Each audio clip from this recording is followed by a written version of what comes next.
Trump పాలన, మొదటిసారి Trump పాలన best, no doubt at all.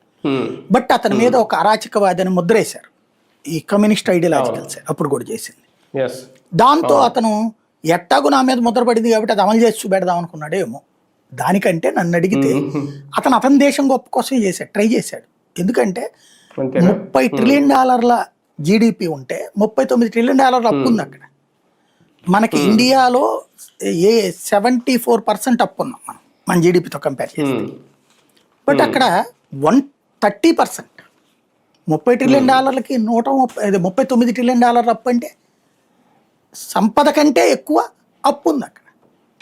దాన్ని జనాలందరినీ ఏమయ్యా మనందరం అప్పుల్లో ఉన్నాం మీరు ఆగండి అంటే ఆగరవాళ్ళు. ఏమైపోయిందంటే గత ఈ $1 ఒక 50 ఏళ్ల క్రితం బిగినైంది. అంటే పెట్రోలియం కొనుక్కునేది ప్రపంచం అందరికీ పెట్రోల్ కావాలి. ఆ పెట్రోలియం దేశాలతో అమెరికా చేసుకున్న ఒప్పందం ఏంటంటే, మీరు పెట్రోల్ ప్రపంచం అంతా అమ్మాలి కదా, మీ డబ్బులతో వాళ్ళందరూ ఎక్కడి నుంచి ఇస్తారు, పోనీ మీకు అసలు ఏమి ఇస్తారు వాళ్ళు, దాని బదులు పని చేయండి, మా డాలర్తో మీరు వ్యాపారం అని చెప్పండి, ప్రపంచం అంతా కూడా ఆ డాలర్లతో మేము ఎట్టాగు ప్రపంచం అంతా ఉంటాం కాబట్టి నడుస్తున్నారు. వీళ్ళు కూడా ఇదేదో బాగానే ఉంది కదా అని డాలర్లలో తీసుకోవడం బిగిన్. ఎప్పుడైతే ఇలా చేసుకోవడం బిగినయిందో వాళ్ళకి అర్థం కాల పాపం, ఏది పెట్రో దేశాలకి వీడు బాగుపడతాడు దాన్ని అడ్డం పెట్టుకున్నాడు.